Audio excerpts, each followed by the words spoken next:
Le Porte-Rune. Écrit et narré par Tom Dervin. Chapitre 7. Un repas dans les bois.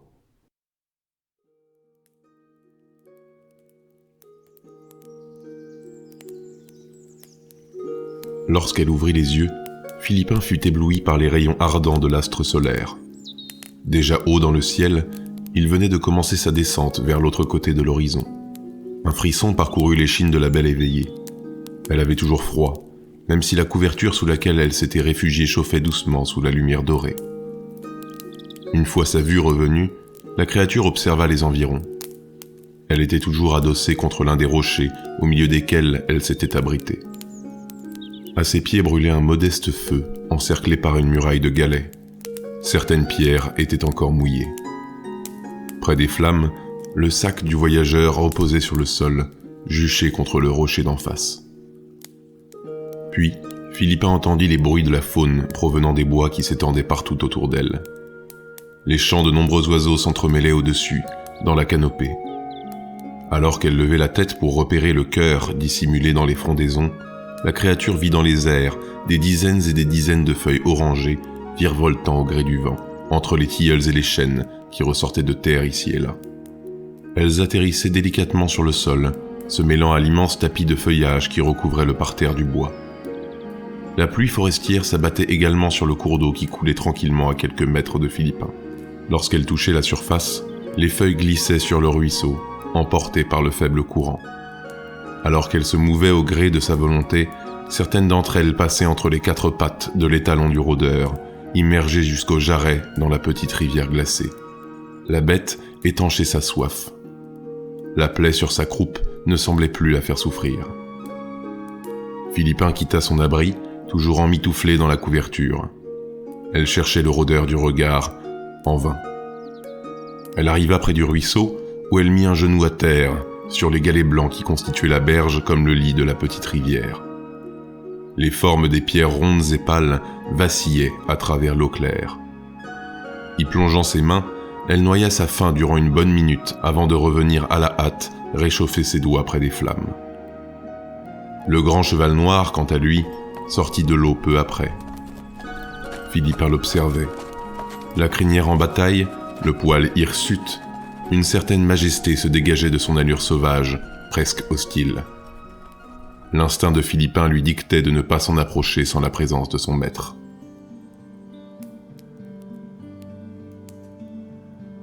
La créature se remémora les événements funestes de la veille.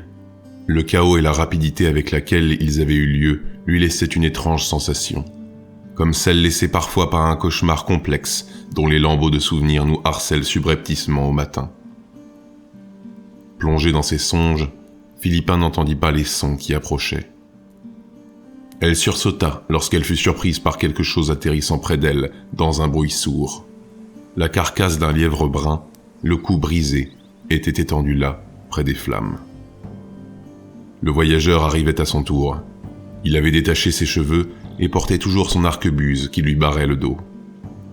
Arrivé au niveau de Philippin, il jeta son couteau à ses pieds. « Tu t'occupes du repas », ordonna-t-il avant de se diriger vers la petite rivière.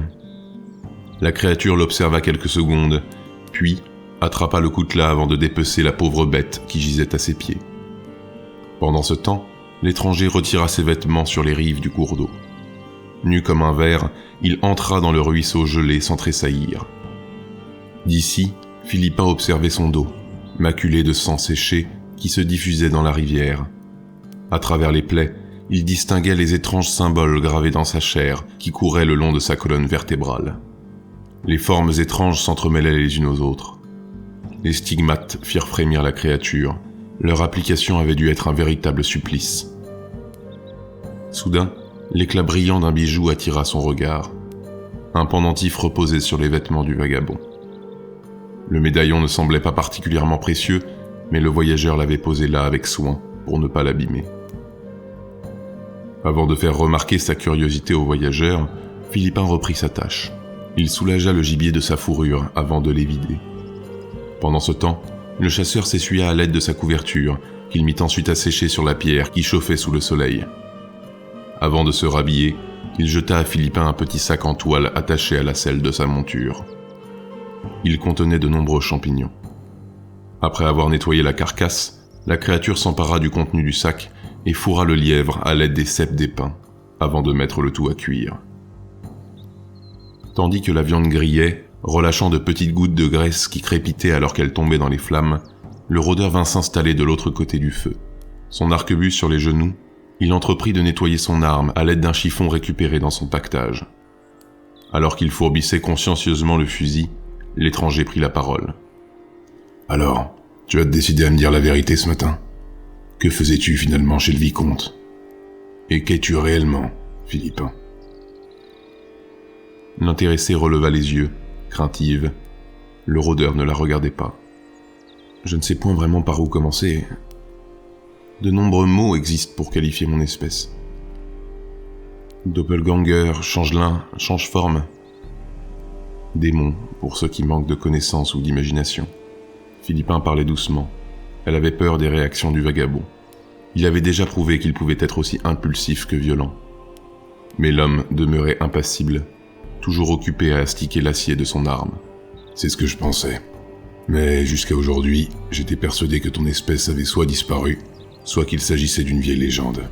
J'ignore combien d'entre nous reste-t-il encore. Il n'est point aisé de trouver un de mes congénères, vu la nature de notre condition. Vous n'êtes pas surpris ou effrayé ? Non, Philippin. J'ai vu assez de choses pour savoir remettre mes certitudes en question. Mais je l'admets, ton spectacle d'hier m'a réellement sidéré. Avec une telle capacité, tu as un réel pouvoir. Un pouvoir dangereux. Je n'ai jamais fait de mal à qui que ce soit, monsieur. En tout cas, point délibérément, se défendit la créature. Détends-toi, reprit calmement l'étranger. Par le passé, je t'aurais sans doute détruit sur place, par excès de prudence. J'aurais beaucoup de questions à te poser. Sur ton état, sur tes pouvoirs. Mais laissons cela plus tard. J'aimerais d'abord comprendre pourquoi tu te trouvais chez le vicomte, et comment tu t'es retrouvé attaché à ce pied de lit en robe de mariée. Bien sûr, je comprends. Il faut admettre que la situation n'était point banale. Je me suis présenté chez Louis de Haut-Vallon il y a environ 3 mois. J'avais entendu au village qu'il recherchait quelqu'un pour l'entretien de la demeure après qu'une domestique ait trouvé la mort. Comme je vous l'ai dit hier, j'ai été reçu par le chambellan, Armand. Puis j'ai rapidement été embauché. Les premières semaines se sont très bien passées, si ce n'est que je ne voyais que rarement le vicomte. Les quelques fois où nous pouvions le voir, nous trouvions un homme triste, abattu par le chagrin et le deuil. J'en ai discuté avec certaines de mes consoeurs, qui m'expliquèrent que Louis n'avait plus jamais été le même homme depuis le décès de son épouse, il y a une dizaine d'années. Certaines domestiques travaillaient sur le domaine depuis des décennies, et elles me racontèrent l'histoire en détail, me parlant même de leur ancienne maîtresse avec beaucoup de tristesse elles aussi. Une dame pleine de gentillesse et de bonté.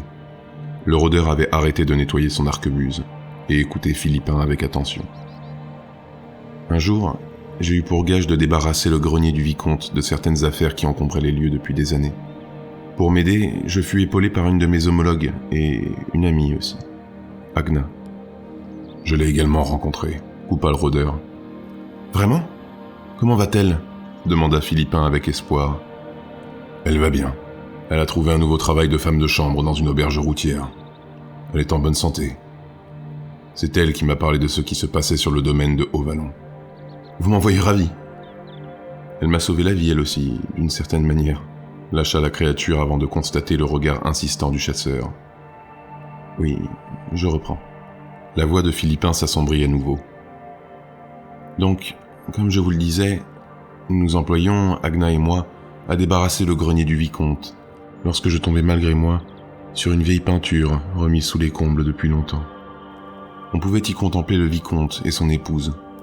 Le portrait était saisissant, lumineux. On devinait le bonheur et l'amour qui habitaient les deux amants. C'est Agna qui m'a expliqué qu'il s'agissait bel et bien du vicomte et de sa femme. L'œuvre datait de nombreuses années, peu avant que la pauvre passe de vie à trépas. Nous avons laissé le tableau là, puis avons repris nos tâches. Mais dans les jours qui ont suivi, je n'ai pu m'empêcher de repenser au vicomte, à cet homme brisé par un amour parti trop tôt. J'ai alors eu cette idée. Folle certes, mais qui pourrait peut-être lui redonner un peu de bonheur. Tu as pris l'apparence de la femme du Seigneur, la faisant revenir d'entre les morts pour t'installer tranquillement au manoir et jouir d'une vie de noblesse, l'accusa le rôdeur. Malgré l'incrimination, Philippin n'entendit pas le jugement dans sa voix. Pourtant, elle répliqua, visiblement égratignée par ses propos. « Grand Dieu, non. Je souhaitais en premier lieu me présenter uniquement à Louis sous les traits de sa défunte épouse, afin de lui adresser quelques mots apaisants comme une sorte d'apparition venue de l'au-delà, venue lui apporter les derniers mots d'amour que sa femme n'avait pas pu lui adresser avant de trépasser. »« C'est tordu, » jugea cette fois-ci le rôdeur. « Peut-être oui. Mais, comme vous autres pouvez croire aux spectres et aux fantômes, je me suis dit que ce serait un mal pour un bien. Qui n'a jamais rêvé de revoir un jour un être aimé et disparu revenir nous adresser ne serait-ce que quelques mots de réconfort. J'ai pensé que cela pourrait enfin mettre un terme à sa mélancolie, qui durait depuis bientôt 10 longues années. À tort, il semblerait. Sincèrement, je pense que même si c'est une chose dont ont pu rêver la plupart des gens, s'ils y étaient réellement confrontés, leur réaction pourrait être disproportionnée, souleva l'étranger, pensif. Vous ne croyez pas si bien dire. Déjà, les choses ne se sont pas du tout passées comme prévu dès le début. Au lieu de tomber sur le vicomte, c'est Armand, le chambellan, qui m'a surprise. Le pauvre en a perdu connaissance. Et finalement, lorsque j'ai enfin réussi à retrouver Louis, ce dernier m'a demandé de rester. Il me le demandait encore et encore, toujours davantage. Si au début, mon plan n'était de rester avec lui que quelques minutes, ces dernières se sont rapidement changées en heures. Dès lors, je commençais à peine à entrevoir les conséquences de mon erreur. Il me prenait réellement pour son épouse, alors que le chambellan, quant à lui, s'est rapidement méfié de quelque chose. C'est lorsque j'ai compris que Louis ne me laisserait jamais partir que j'ai décidé de lui échapper, alors que j'étais là depuis déjà 3 jours. Mais je m'y suis prise trop tard. Le matin de mon départ, Louis avait pris les devants. Il avait congédié tout le monde et m'avait attaché au lit de sa chambre. Tu es resté dans cette chambre pendant plus de 3 semaines. Les 3 semaines les plus longues de ma vie, répondit Philippin, fébrile. 3 semaines à manger à la cuillère que l'on me donnait, comme un nourrisson, et à faire mes besoins dans un pot de chambre. Tu n'as pas essayé de lui révéler la vérité? De lui montrer même? Demanda l'étranger. Si, une fois. J'ai changé d'apparence et repris celle que j'avais en arrivant chez lui pour y travailler. C'est là que j'ai réellement compris que Louis avait perdu la raison. J'ignore s'il refusait d'y croire, ou s'il se contentait de l'illusion que j'avais mise sous ses yeux, mais il m'a bien fait saisir à cet instant que, si sa femme ne revenait pas, il me tuerait rapidement. Vous l'avez sans doute remarqué lorsque vous l'avez assommé, je suppose. Il y avait quelque chose dans ses yeux, une folie assassine qui témoignait parfaitement du réel fondement de sa menace. Le rôdeur garda le silence. C'est lorsque j'ai entendu son cri, un peu avant votre arrivée dans la chambre, que j'ai compris qu'un étranger s'était glissé dans la maison. De peur de voir arriver un bandit sans scrupules, j'ai changé d'apparence en prenant celle d'un homme qui s'occupait des jardins du domaine avant toute cette histoire. La suite, vous la connaissez. Philippin se tut. Un silence tomba sur le campement. On n'entendait plus que le crépitement du feu, le sifflement du vent et le bruit clair du ruisseau. Le vagabond regardait Philippin au fond des yeux. Celle-ci déglutit avant de reprendre. « Alors, vous me croyez cette fois ?» L'homme en face d'elle se pencha vers l'avant.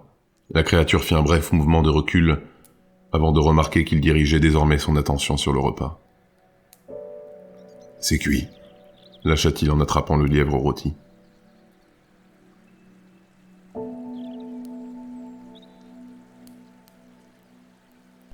Les 2 compagnons de voyage partagèrent le lièvre garni. Après s'être nourri, le vagabond ramassa ses affaires qu'il attacha à la selle de sa monture. Enfin, il attrapa la bête par les rênes et reprit sa route sans un mot, descendant en amont du ruisseau.